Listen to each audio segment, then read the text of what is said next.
Bismillahirrahmanirrahim. Assalamualaikum warahmatullahi wabarakatuh. Alhamdulillahirabbil alamin. Wabihi nasta'inu ala umuri dunya waddin. Wassalatu wassalamu ala asyrafil anbiya'i wal mursalin sayyidina wa maulana Muhammadin wa ala alihi washabbihi ajma'in.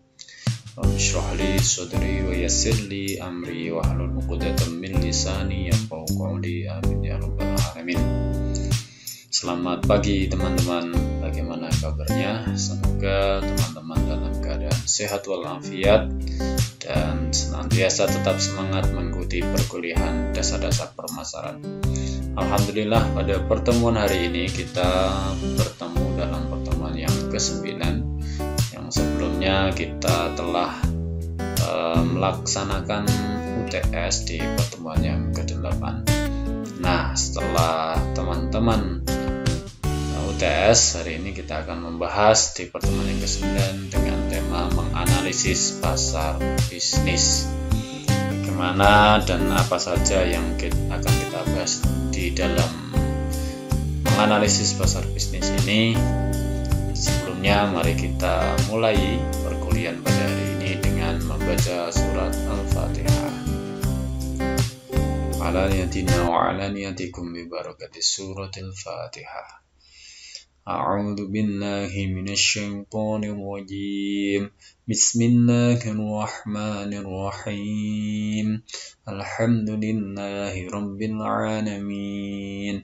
Arrahmanir rahim. Maliki yaumiddin. Iyyaka na'budu wa iyyaka nasta'in. Ihdinas siratal mustaqim. Siratal ladzina an'amta 'alaihim ghairil maghdubi 'alaihim waladdallin. Rabbim firli wa liwalidayya wa lil mu'minina amin.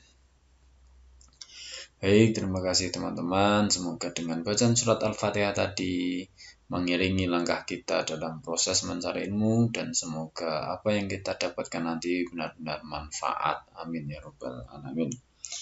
Baik teman-teman, apa sih yang akan kita bahas dalam menganalisis pasar bisnis ini? Seperti teman-teman ketahui bahwa kemarin kita sudah membahas tentang bagaimana menganalisis pasar konsumen. Di pertemuan ini kita membahas tentang menganalisis pasar bisnis. Tentu ada yang sangat berbeda antara pasar konsumen dan pasar bisnis. Kalau pasar konsumen kemarin kita membahas tentang bagaimana perilaku pelanggan, keputusan pembelian pelanggan. Kalau hari ini kita nanti akan berbicara tentang bagaimana perilaku bisnis dari sebuah organisasi bisnis. Atau di sini yang akan dilayani adalah sebuah lembaga bisnis. Jadi yang akan dilayani oleh perusahaan adalah lembaga bisnis. Oke teman-teman, kita bahas materinya. Yang pertama adalah muncul pertanyaan pembelian oleh organisasi. Bagaimana itu pembelian oleh organisasi? Nah, Webster dan Wynne mendefinisikan pembelian oleh organisasi itu sebagai proses pengambilan keputusan yang dilakukan oleh organisasi formal untuk menetapkan kebutuhan akan barang dan jasa yang perlu dibeli, serta mengidentifikasi, kemudian mengevaluasi, dan memilih alternatif antar merek dan pemasok. Jadi di sini ada konteks membeli, mengidentifikasi, mengevaluasi alternatif antar merek dan pemasok. Jelas bahwa yang dilayani adalah bisnis, lembaga bisnis. Baik teman-teman, dalam pembelian oleh organisasi ini perlu kita ketahui pasar bisnis sama pasar konsumen itu gimana. Nah, pasar bisnis itu terdiri dari semua organisasi yang memperoleh barang dan jasa yang digunakan dalam memproduksi barang dan jasa lain yang dijual, disewakan, atau dipasok kepada pihak lain. Nah, industri yang membentuk pasar bisnis ini adalah misalnya pertanian, kehutanan, perikanan, pertambangan, perusahaan manufaktur, konstruksi, transportasi, komunikasi, dan lain-lainnya. Nah, semakin banyak uang dan jenis produk yang terlibat dalam penjualan ke para pembeli bisnis ini dibanding dengan penjualan kepada konsumen. Jelas ya, berbeda karena kalau konsumen yang dilayani adalah individu, sedangkan penjualan ke bisnis ini adalah penjualan yang lebih besar ya. Nah, perhatikan proses untuk memproduksi dan menjual sebuah atau sepasang sepatu. Nah, pengumpul kulit harus menjual kulitnya ke penyamak, kemudian menjual kulit kepada pembuat sepatu, dan menjual sepatu ke pedagang besar, kemudian menjual sepatu ke pengecer, dan akhirnya menjual ke konsumen. Nah, masing-masing pihak dalam rantai pasokan yang saya jelaskan tadi ini membeli banyak barang dan jasa. Nah, pasar bisnis memiliki beberapa ciri-ciri, teman-teman. Ya, ini yang akan membedakan dengan pasar konsumen. Yang pertama adalah pembelinya lebih besar dan lebih sedikit. Maksudnya gimana Pak, lebih besar dan lebih sedikit? Jadi gini, pemasar bisnis itu biasanya menangani jauh lebih sedikit pembeli daripada yang dilakukan pemasar konsumen. Kalau konsumen jelas, pembelinya banyak, para konsumen, individu, rumah tangga, dan lain sebagainya. Tapi kalau pembelinya adalah organisasi atau lembaga bisnis, tentu ini adalah lebih sedikit. Nah, beberapa perusahaan besar melakukan paling banyak pembelian di industri-industri seperti mesin pesawat terbang atau senjata pertahanan. Ya. Ini perlu dicatat bahwa ketika ekonomi yang melambat telah menghambat departemen pembelian perusahaan-perusahaan besar, pasar bisnis berukuran kecil dan menengah menawarkan peluang baru bagi pemasok. Nah, ini adalah konteks di mana perusahaan membutuhkan para pemasok, dan ketika para pemasok besar kewalahan atau terjadi permasalahan, kemungkinan para pebisnis kecil ya, atau pemasok kecil datang untuk menggantikan para pemasok yang lebih besar. Kemudian yang kedua yang membedakan dengan pasar konsumen adalah hubungan pemasok dan pelanggan itu sangat erat. Jadi karena jumlah pelanggannya yang lebih sedikit dan tingkat kepentingan serta kekuatan pelanggannya lebih besar, para pemasok sering diharapkan dapat menyesuaikan tawaran mereka dengan kebutuhan masing-masing pelanggan bisnis. Misalnya pabrik kertas itu memiliki bahan kimia dari perusahaan kimia yang membeli jumlah besar kertasnya. Kemudian yang ketiga, pembelian profesional. Apa itu pembelian profesional?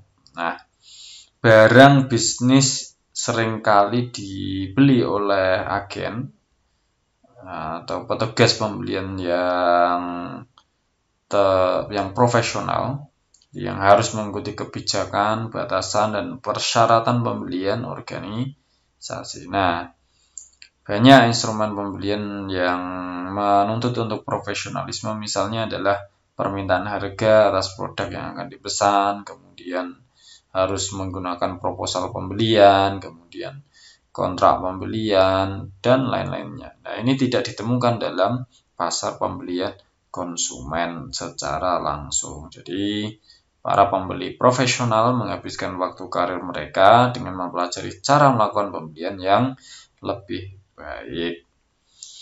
Kemudian beberapa pengaruh pembeliannya. Nah, umumnya lebih banyak orang memengaruhi keputusan pembelian bisnis ya.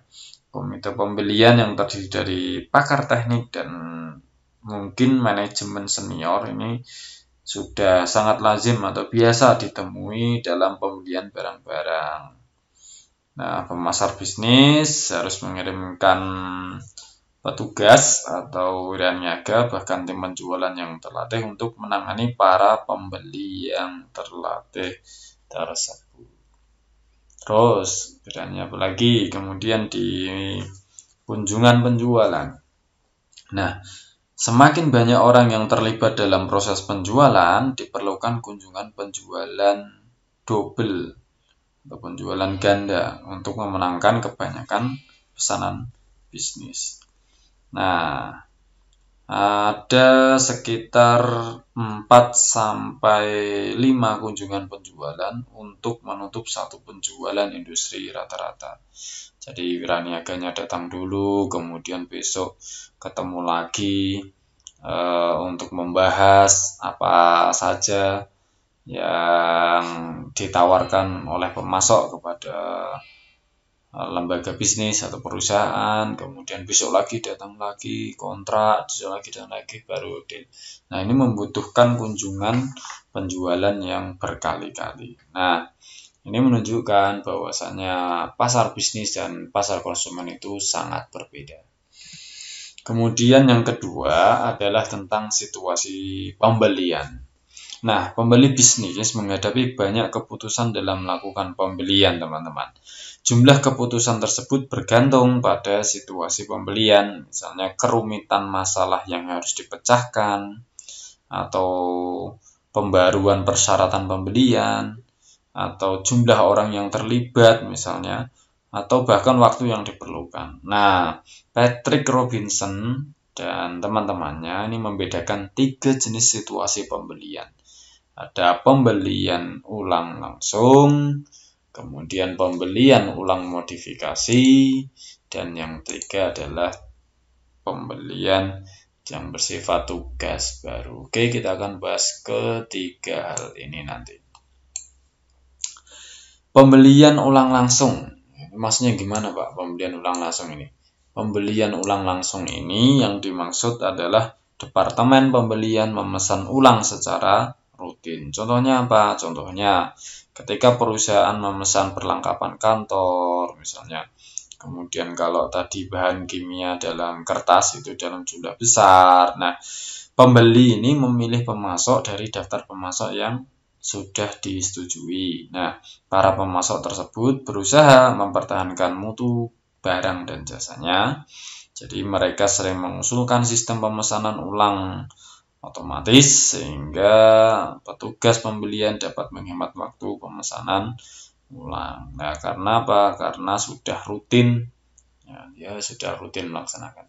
Kemudian yang kedua adalah pembelian ulang modifikasi. Maksudnya gimana? Jadi pembelian ingin atau petugas pembelian ingin memodifikasi spesifikasi produknya, harganya, syarat pengirimannya, atau syarat-syarat lainnya. Nah, pembelian ulang modifikasi ini biasanya melibatkan tambahan karyawan dalam membuat keputusan di pihak pembeli dan penjual. Nah, para pemasok di dalam daftar ini menjadi panik dan harus melindungi pelanggannya supaya tidak lari.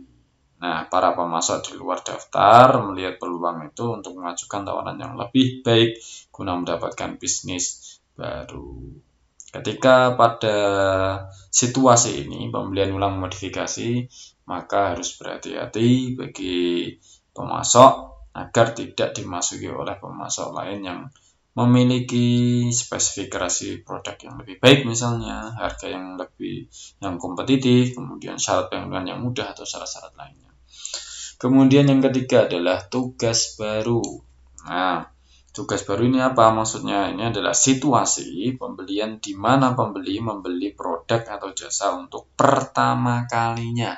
Contohnya, misalnya pembelian gedung kantor, kemudian sistem pengamanan, sistem informasi, dan seterusnya. Nah, semakin besar biaya atau resiko, semakin besar jumlah peserta pengambil keputusan, dan semakin besar pula pengumpulan informasi mereka. Karena itu, semakin lama waktu penyelesaian keputusan. Nah, ini adalah situasi yang ini menjadi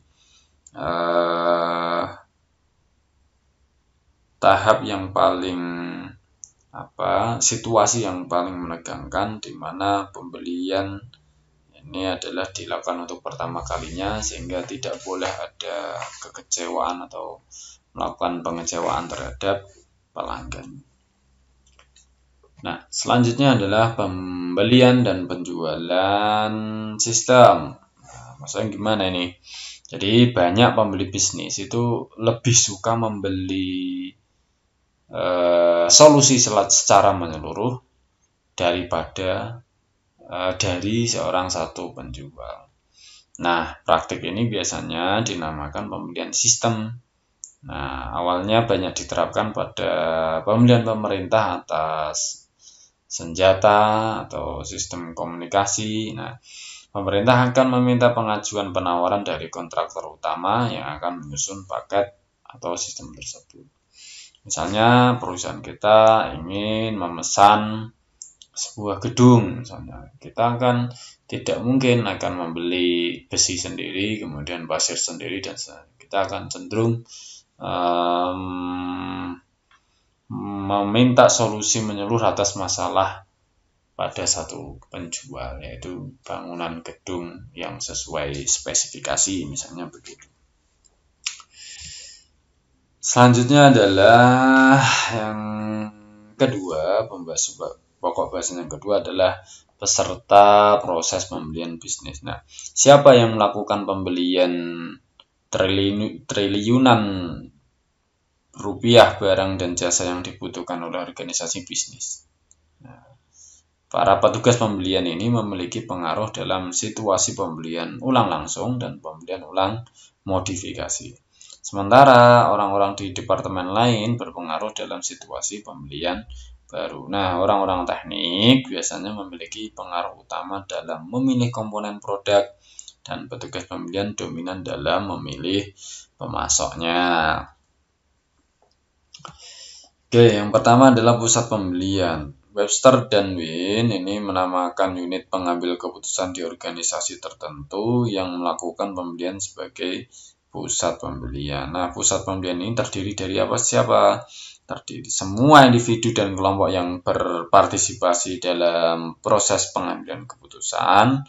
Ini memiliki beberapa sasaran umum yang sama dan bersama-sama menanggung resiko yang timbul dari keputusan tersebut. Nah, pusat pembelian ini terdiri dari semua anggota organisasi yang memainkan salah satu dari 7 peran dalam proses keputusan pembelian. Oke, yang pertama adalah inisiator.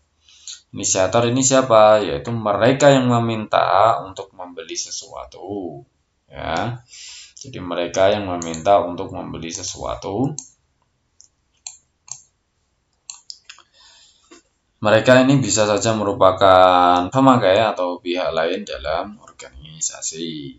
Kemudian yang kedua adalah user. Nah, user ini siapa? Mereka yang akan memakai barang atau jasa tertentu. Nah, dalam banyak kasus pemakai mengajukan proposal pembelian dan membantu menetapkan persyaratan produknya. Kemudian yang ketiga adalah influencer. Nah, siapa? Yaitu orang-orang yang memengaruhi keputusan pembelian. Mereka sering membantu merumuskan spesifikasi dan juga memberikan informasi untuk mengevaluasi alternatif. Nah, orang-orang teknik ini biasanya memiliki pengaruh ya, menjadi pemberi pengaruh yang paling penting. Kemudian yang keempat adalah deciders. Decider itu siapa? Yaitu orang yang memutuskan persyaratan produk dan pemasok. Bisa dikatakan sebagai pengambil keputusannya. Kemudian yang kelima adalah proof. Proof ini adalah pemberi persetujuan, maksudnya orang yang menyetujui tindakan yang diusulkan oleh pengambil keputusan untuk pembeli. Nah, dan yang keenam adalah pembeli, buyers. Orang yang memiliki wewenang formal untuk memilih pemasok dan menyusun syarat pembelian. Nah, para pembeli dapat membantu menyusun spesifikasi produknya, tapi peran utamanya mereka adalah memilih pemasok dan bernegosiasi. Kemudian yang terakhir adalah gatekeeper, yaitu orang-orang yang memiliki kekuasaan untuk menghalangi penjual dan informasi sehingga tidak dapat menjangkau anggota pusat pembelian. Contohnya siapa? Contohnya adalah agen atau petugas pembelian, misalnya penerima tamu, penerima telepon, dan lain-lainnya. Oke teman-teman, jadi pusat pembelian ini ada 7. Selanjutnya adalah yang kedua, pengaruh pusat pembelian. Nah, pusat pembelian biasanya mencakup beberapa peserta dengan kepentingan, wewenang, status, dan keyakinan yang berbeda. Setiap anggota pusat pembelian kemungkinan memberikan prioritas pada kriteria keputusan yang sangat berbeda. Nah, contohnya misalnya personel bagian IT ya, mungkin sangat prihatin terutama dengan pemaksimalan kinerja aktual dari perusahaan ya, misalnya begitu. Atau misalnya bagian produksi, ini mungkin memperhatikan terutama kemudahan penggunaan dan keandalan pasokan, misalnya begitu. Atau bagian keuangan, misalnya fokus pada penghematan pembelian dan seterusnya. Nah, pembeli bisnis juga menanggapi banyak pengaruh ketika mereka mengambil keputusan. Setiap pembeli ini memiliki motivasi pribadi, kemudian pemahaman dan pilihan pribadi yang dipengaruhi oleh usia, pendapatan, pendidikan, posisi jabatan, kepribadian, sikap terhadap risiko, dan budaya. Nah, pembeli memperagakan secara definitif gaya pembelian yang berbeda. Ada pembeli yang suka menyederhanakan, pemilik yang memiliki keahlian, atau pembeli yang menginginkan yang terbaik. Ya. Atau juga pembeli yang menginginkan segala sesuatunya beres. Nah, misalnya begitu. Nah, beberapa pembeli ini kalau diisi oleh anak-anak muda, anak-anak milenial yang sangat terdidik, apalagi ahli komputer, ahli IT, ahli teknologi informasi, ini biasanya mereka akan meneliti para calon pemasok lebih lama dan lebih baik tentunya. Nah, selanjutnya adalah pembidikan pusat pembelian. Nah, untuk membidikkan usaha, ya, untuk membidikkan perusahaan mereka dengan baik, ini para pemasar bisnis harus mengetahui siapa peserta utama dalam pengambil keputusan. Nah, selanjutnya apa keputusan yang mereka pengaruhi, kemudian seberapa besar level pengaruh mereka, ya. Kemudian kriteria evaluasi apa yang mereka gunakan. Ya. Contohnya gini. Contohnya misalnya sebuah perusahaan yang memproduksi baju APD misalnya. Alat pelindung diri yang sesuai dengan kebijakan protokoler kesehatan Kementerian Kesehatan RI misalnya begitu, karena musim COVID ini ya. Jadi ketika sebuah perusahaan ini menjual baju APD yang sekali pakai kepada rumah sakit, nah personalia rumah sakit yang berpartisipasi dalam keputusan pembelian itu mencakup wakil direktur pembelian, kemudian pengelola ruangan atau dokter ahli COVID misalnya. Nah, wakil direktur pembelian ini menganalisis apakah rumah sakit harus membeli APD sekali pakai atau mungkin APD yang bisa dipakai berulang-ulang, maksudnya bisa dicuci mungkin. Nah, jika hasil analisisnya menunjukkan bahwa mereka lebih menyukai APD yang sekali pakai, maka pengelola ruang isolasi COVID ini akan membandingkan beragam produk dan harga pesaing serta menetapkan pilihan. Nah, pengelola itu mempertimbangkan daya serap, kemudian misalnya mutu antiseptiknya, kemudian rancangannya, modelnya, atau harga APD tersebut, dan biasanya membeli merek yang memenuhi persyaratan-persyaratan fungsional dengan harga yang paling rendah. Nah, akhirnya para dokter ahli COVID ini mempengaruhi keputusan tersebut dengan cara mengingat pengalaman di masa lampau dan melaporkan kepuasan mereka terhadap merek APD yang dipakai. Nah, selanjutnya adalah sebuah pembahasan yang ketiga, yaitu proses pembelian atau pengadaan. Teman-teman, setiap organisasi mesti memiliki tujuan. Ya, tujuannya salah satunya adalah pembelian khusus, kemudian kebijakan, prosedur, struktur organisasi, dan sistem. Nah, pada prinsipnya, para pembeli bisnis ini berusaha memperoleh paket manfaat semaksimal mungkin, baik di bidang ekonomi, teknik, jasa, dan sosial, dari harga tawaran pasar. Nah, semakin besar pendorong pembelian pembeli bisnis, semakin besar rasio antara manfaat yang dipikirkan terhadap biaya, yaitu semakin besar nilai yang dipikirkan. Nah, tugas pemasar adalah menempatkan tawaran yang memberikan nilai pelanggan yang unggul kepada para pembeli sasaran. Nah, proses itu yang pertama adalah orientasi pembelian. Kita harus tahu. Di masa zaman dulu ya, departemen pembelian ini menduduki posisi rendah dalam hierarki manajemen, bahkan kadang nggak ada departemen yang mengurusi tentang pembelian produk ini. Pembelian bahan baku, pembelian ATK, nggak ada bisnya. Nah, akhir-akhir ini banyak perusahaan meningkatkan departemen pembelian mereka dan mensejajarkannya dengan para administrator, dengan perangkat, misalnya wakil direktur, dan seterusnya.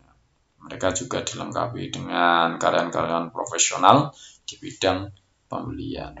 Nah, peningkatan atau upgrading pembelian ini berarti bahwa pemasar bisnis harus meningkatkan personel penjualan mereka.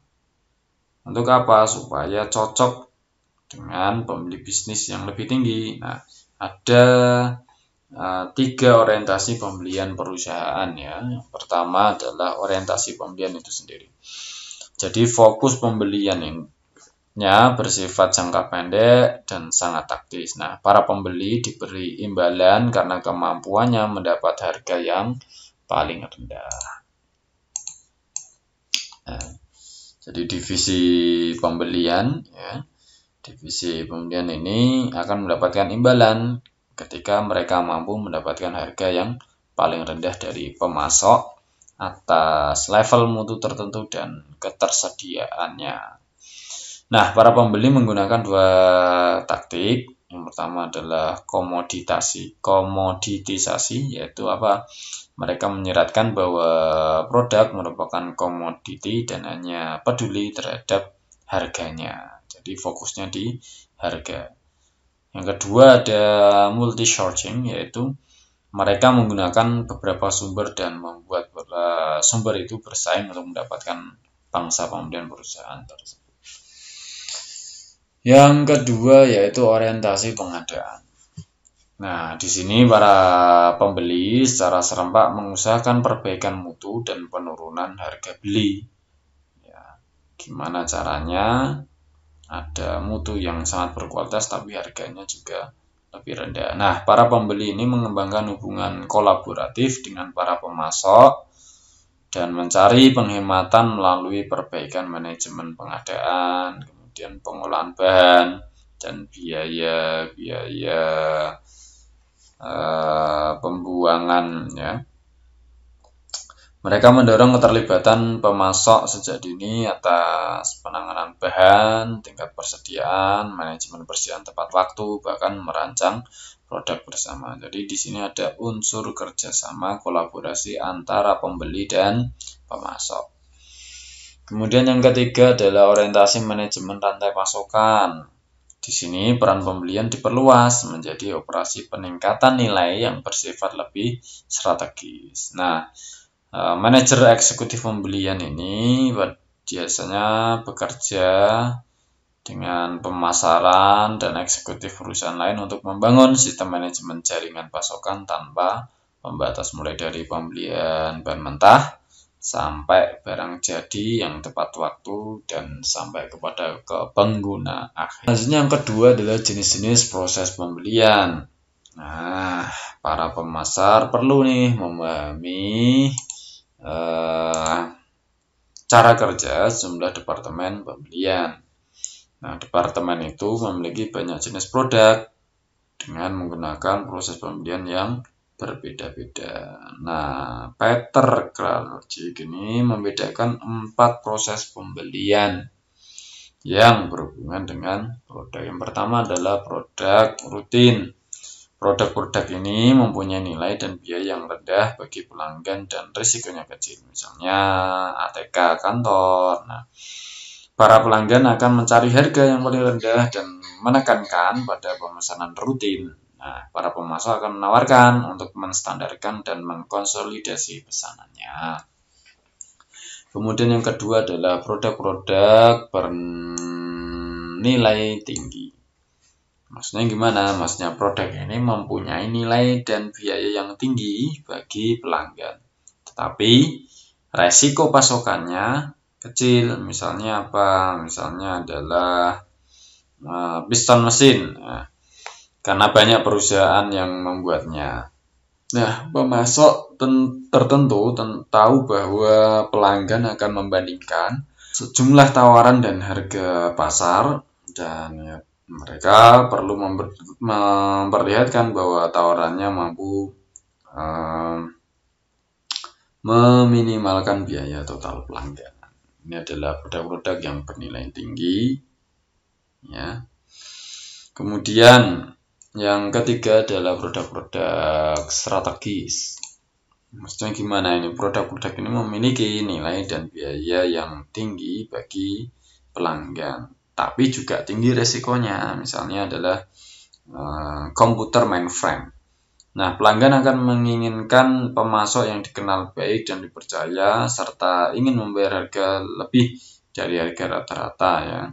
Pemasok tersebut harus mencari aliansi strategis yang berbentuk keterlibatan pemasok jadini, program-program pengembangan bersama, dan investasi bersama. Karena yang dipesan adalah komputer mainframe, komputer induk yang besar yang memiliki kapasitas lebih tinggi, maka di sini menunjukkan bahwa biaya yang tinggi, kemudian resiko yang tinggi juga ini rela dibayar di atas rata-rata karena harus ada unsur kepercayaan yang benar-benar terjaga. Kemudian yang keempat adalah produk-produk penghambat. Maksudnya gimana? Produk-produk penghambat di sini maksudnya adalah produk-produk yang mempunyai nilai dan biaya rendah bagi pelanggan tetapi memiliki sejumlah risiko. Misalnya kayak suku cadang misalnya, ya. Itu kan ya harganya sih murah tapi resikonya banyak. Nah, pelanggan akan menginginkan pemasok yang dapat menjamin pasokan yang tidak mandek. Nah, pemasok harus mengajukan suku cadang standar dan menawarkan sistem untuk mengetahui pasokan yang masih tersedia. Oke, selanjutnya adalah yang ketiga, organisasi dan administrasi pembelian. Nah, kebanyakan para karyawan profesional di bidang pembelian ini menggambarkan jabatan mereka kurang berhubungan dengan administrasi, ya. Sifatnya lebih strategis, teknis, berorientasi tim, dan mencakup lebih banyak tanggung jawab dibandingkan divisi-divisi yang lainnya. Nah, dalam perusahaan multidivisi, sebagian besar pembelian dilakukan oleh divisi yang terpisah karena kebutuhan mereka berbeda-beda. Nah, akan tetapi beberapa perusahaan telah mulai melakukan pemusatan ulang pembelian mereka. Jadi kantor pusat mengidentifikasi bahan baku yang dibeli oleh beberapa divisi dan membelinya secara terpusat, sehingga perusahaan tersebut memiliki daya beli yang lebih besar. Nah, selanjutnya adalah tahap-tahap proses pembelian. Nah, kita harus mampu menguraikan tahap-tahap proses pembelian yang umum, ya. Robinson and Associates telah mengidentifikasi 8 tahap proses pembelian industri dan menamakannya dengan nama fase pembelian. Nah, ada 8 fase pembelian atau bypass. Tahap-tahap itu ditunjukkan dalam tabel ini, ya teman-teman. Nah, tahap pembelian yang pertama adalah pengenalan masalah. Nanti kita akan bahas satu-satu. Pengenalan masalah ini kalau bagi kelas-kelas pembelian yang saya bahas tadi ya, ada pembelian ulang langsung, pembelian ulang yang dimodifikasi, dan tugas baru. Nah, di dalam pengenalan masalah di tugas baru mungkin ya terjadi ya pengenalan masalah. Pembelian ulang yang dimodifikasi, sangat mungkin. Karena membeli tapi meminta persyaratan-persyaratan tertentu kan, mungkin. Tapi kalau pembelian ulang langsung, ya tidak. Karena apa? Sudah rutin, sudah biasa, jadi sudah mengenal masalahnya, sudah ada. Kemudian yang kedua, perumusan kebutuhan umum. Kalau tugas baru, ya sangat jelas, ya pasti membutuhkan namanya perumusan kebutuhan umum. Pembelian ulang yang dimodifikasi mungkin kalau ada persyaratan-persyaratan tambahan. Tapi kalau pembelian ulang langsung tidak mungkin, karena sudah biasa, sudah tidak membutuhkan perumusan kebutuhan umum. Dan yang ketiga, spesifikasi produk. Spesifikasi produk dalam kelas pembelian tugas baru jelas membutuhkan. Pembelian ulang yang dimodifikasi juga membutuhkan. Juga pembelian ulang langsung, iya, ya. Spesifikasi produk tetap harus ada.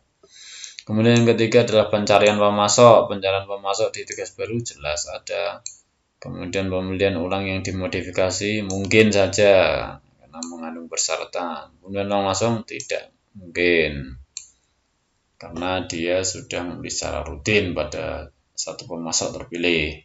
Kemudian kelima, permohonan proposal. Ini juga wajib ya, jadi teman-teman nanti akan ada permohonan proposal pembelian ya atau penjualan. Jadi ketika pemasok ingin menawarkan barang kepada perusahaan bisnis, dia harus mengajukan yang namanya proposal. Nanti akan dibahas satu-satu ya. Kelas pembelian yang dimodifikasi mungkin, kemudian langsung tidak, dan seterusnya. Ada pembelian pemasok, spesifikasi rutinitas, dan penilaian kinerja. Kalau penilaian kinerja ini pasti ya, dalam yang situasi pembelian kelas pembelian tugas baru jelas membutuhkan penilaian kinerja, pembelian modifikasi juga jelas, pembelian langsung jelas, akan selalu ada evaluasi. Oke, kita bahas satu-satu. Yang pertama adalah pengenalan masalah. Nah, proses pembelian dimulai saat seseorang di dalam perusahaan menyadari adanya masalah atau kebutuhan yang dapat dipenuhi dengan memperoleh barang atau jasa. Nah, pengenalan masalah ini dapat dipicu oleh rangsangan internal atau eksternal. Kalau di internal, beberapa kejadian yang menyebabkan masalah ya, perusahaan itu memutuskan untuk mengembangkan produk baru sehingga memerlukan peralatan dan bahan baku baru, misalnya begitu. Kemudian mesin mengalami kerusakan sehingga membutuhkan suku cadang baru. Bahan baku yang dibeli ternyata tidak memuaskan sehingga perusahaan tersebut mencari pemasok lain. Nah, manajer pembelian melihat peluang untuk mendapatkan harga yang lebih rendah atau mutu yang lebih baik. Itu kalau secara internal. Kalau secara eksternal, pembeli mungkin mendapatkan ide baru dari beberapa pameran atau melihat iklan atau menerima telepon dari sales-sales yang lain yang menawarkan produk yang lebih baik atau harga yang lebih rendah. Ini mengenal masalah. Kemudian yang kedua adalah perumusan kebutuhan dan spesifikasi produk umum. Nah, pembeli menetapkan karakteristik umum dan kuantitas barang yang dibutuhkannya. Nah, untuk produk standar ya mungkin tahapnya ya sederhana ya teman-teman. Tapi kalau untuk produk yang rumit, nah pembeli harus bekerja sama dengan pihak lain, misalnya para ahli IT, insinyur, ahli teknik ya, untuk menentukan karakteristik seperti keandalannya, daya tahannya, harganya, dan sebagainya. Nah, para pengusaha bisnis ini dapat membantu pembeli dengan menjelaskan bahwa produknya benar-benar sesuai dengan kebutuhan pembeli tersebut. Organisasi atau perusahaan sekarang ya biasanya menyusun spesifikasi teknis untuk produk tertentu. Maka sudah biasa di perusahaan ini menugaskan tim perekayasa analisis nilai produk atau product value analysis PVA. Nah, analisis nilai produk itu apa? Analisis nilai produk itu pendekatan penurunan biaya di mana komponen-komponen produk dipelajari secara mendalam untuk menentukan apakah komponen itu dapat dirancang ulang, distandarisasi, atau dibuat dengan metode produksi yang lebih murah. Nah, kemudian pencarian pemasok langkah selanjutnya. Nah, pada tahap ini pembeli berusaha mengidentifikasi pemasok yang paling sesuai, teman-teman. Pembeli dapat meneliti daftar perusahaan, kemudian melakukan pencarian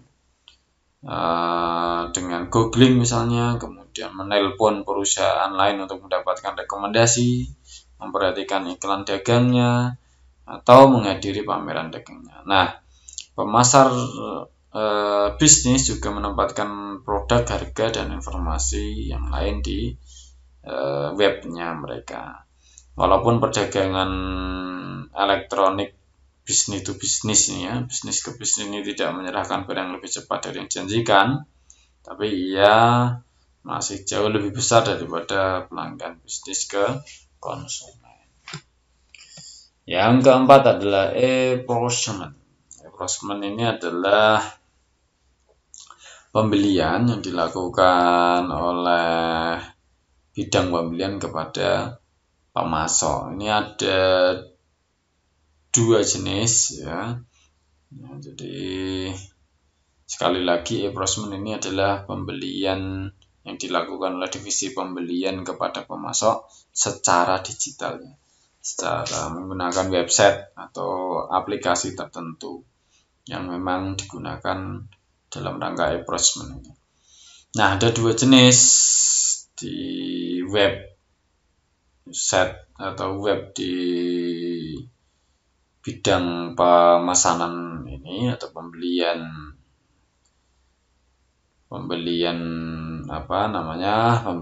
bisnis ke bisnis ya. Jadi ada dua jenis. Yang pertama e-hubs atau vertical hubs. Ya, yang pertama vertical hubs yang berpusat pada industri plastik, baja, kimia, kertas dan sebagainya.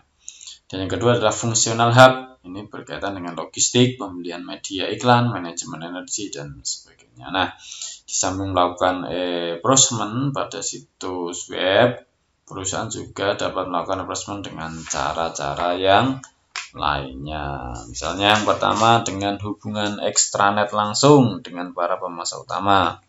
Jadi perusahaan dapat membuat hubungan extranet dengan para pemasok utamanya. Contohnya adalah perusahaan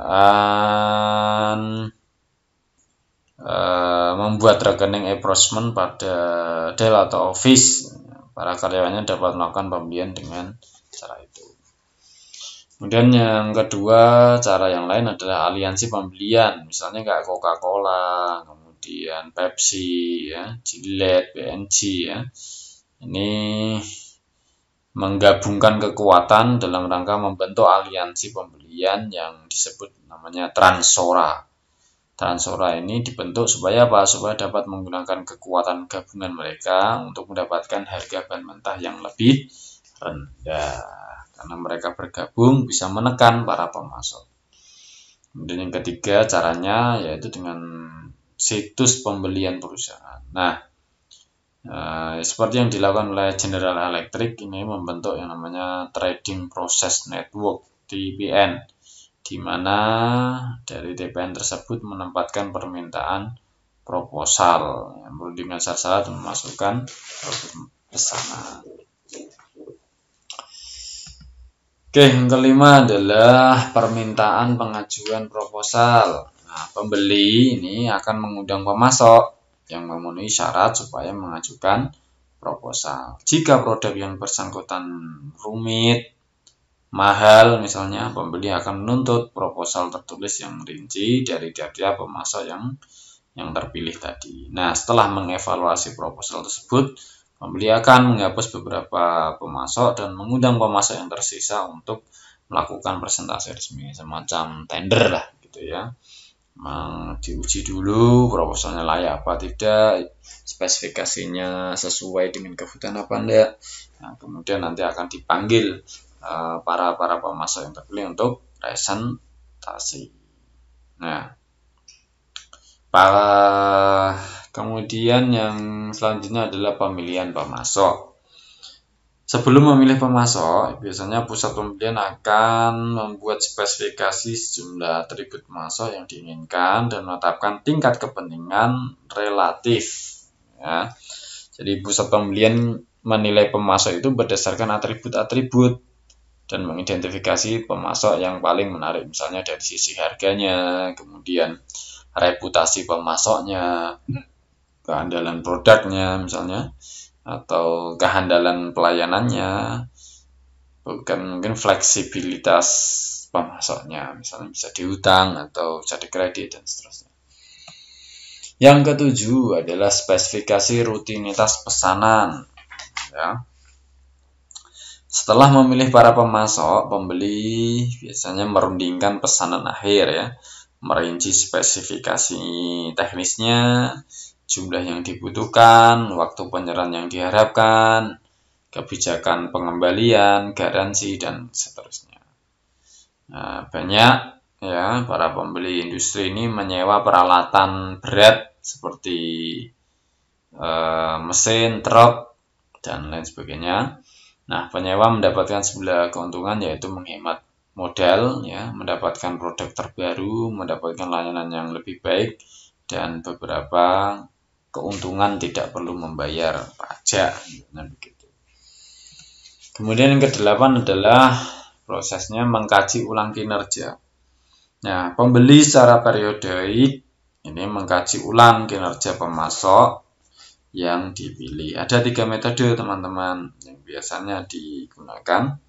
Jadi pembeli tersebut yang pertama dapat menghubungi pemakai akhir dan menanyakan evaluasi mereka.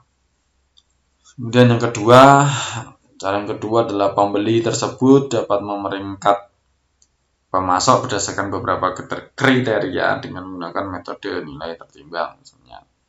Atau pembeli dapat menjumlahkan biaya kinerja pemasok yang buruk untuk menghasilkan penyesuaian biaya pembelian termasuk harga. Ini adalah mengkaji ulang kinerja para pemasok. Sekarang yang kelima adalah mengelola relasi pelanggan bisnis ke bisnis, ya, bisnis to bisnis. Jadi teman-teman, untuk meningkatkan efektivitas dan efisiensi, pemasok bisnis dan pelanggan menjelajahi berbagai cara untuk mengelola hubungan mereka. Nah, hubungan yang lebih erat, sebagian itu didorong oleh tren yang terkait dengan manajemen rantai pasokan, keterlibatan pemasok awal, aliansi pembelian, dan lain-lainnya. Nah, menjalin hubungan yang erat dengan pelanggan ini merupakan hal penting bagi program pemasaran apapun, termasuk adalah pemasaran bisnis ke bisnis. Nah, yang pertama adalah manfaat koordinasi vertikal. Banyak riset yang mendukung koordinasi vertikal ini lebih besar antara mitra pembelian dan penjual, sehingga mendorong transaksi untuk terlibat dalam kegiatan-kegiatan yang menciptakan lebih banyak nilai bagi kedua belah pihak, saling menguntungkan, simbiosis mutualisme. Nah, ada beberapa faktor ya, ada yang mengklasifikasi relasi pembeli pemasok menjadi 8 kategori yang berbeda. Pertama adalah pembelian dan penjualan dasar. Maksudnya apa? Maksudnya adalah pertukaran rutin yang relatif sederhana dengan level kerjasama dan pertukaran informasi yang cukup tinggi. Jadi ada proses pembelian dan penjualan secara dasar, mereka rutin, ya, secara sederhana melakukan pertukaran informasi dan kerjasama. Kemudian yang kedua adalah fakta dasar. di mana pembelian dan penjualan dasar ini sama, tapi lebih banyak adaptasi yang dilakukan oleh penjual dan lebih sedikit kerjasama dan pertukaran informasi. Yang ketiga ada transaksi kontrak. Nah, umumnya tingkat kepercayaan, kerjasama, dan interaksinya rendah. Pertukaran ini ditentukan oleh kontrak resmi. Maka harus ada kontrak. Kemudian yang keempat, pasokan pelanggan. Nah, situasi umum pasokan tradisional di mana persaingan dan kerjasama merupakan bentuk penataan yang dominan. Yang kelima adalah sistem kerjasama. Walaupun disandingkan erat dalam cara operasional, tidak ada pihak yang menunjukkan komitmen struktural melalui cara legal atau pendekatan adaptasi. Yang keenam adalah kolaboratif. Jadi banyak kepercayaan dan komitmen menghasilkan kemitraan yang baik. Yang ketujuh, adaptasi timbal balik. Banyak adaptasi spesifik, ya, relasi bagi pembeli dan penjual, tapi tidak harus dengan kerjasama dan kepercayaan yang kuat. Cukup adaptasi imbal balik saja. Dan yang kedelapan, pelanggan adalah raja. Walaupun diikat oleh hubungan kerjasama yang erat, penjual beradaptasi untuk memenuhi kebutuhan pelanggan tanpa mengharapkan banyak adaptasi atau perubahan di pihak pelanggan.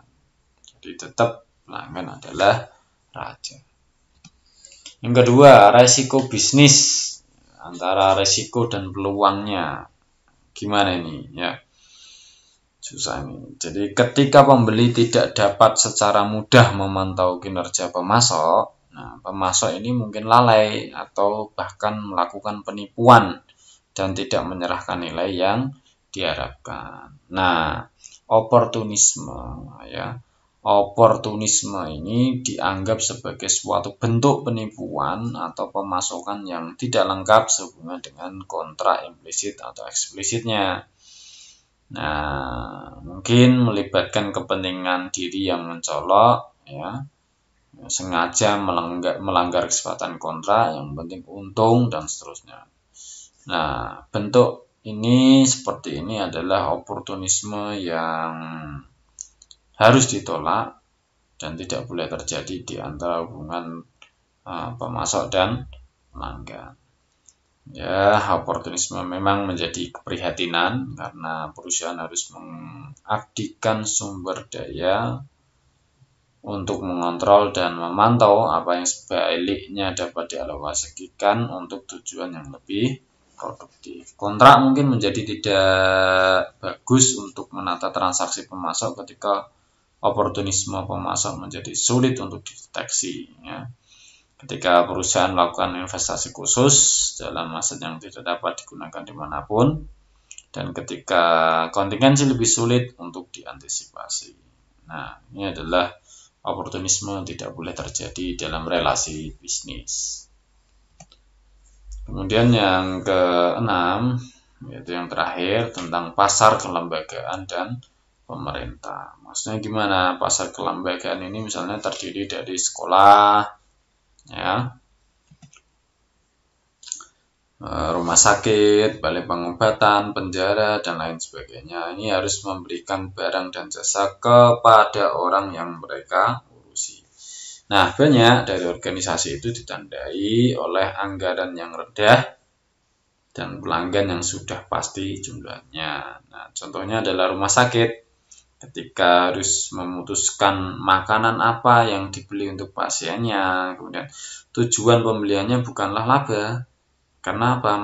Karena makanan tersebut memang disediakan bagi pasien sebagai bagian dari pelayanan totalnya. Nah, minimalisasi biaya juga tidak menjadi tujuan satu-satunya karena makanan yang buruk justru akan menyebabkan pasien tambah sakit.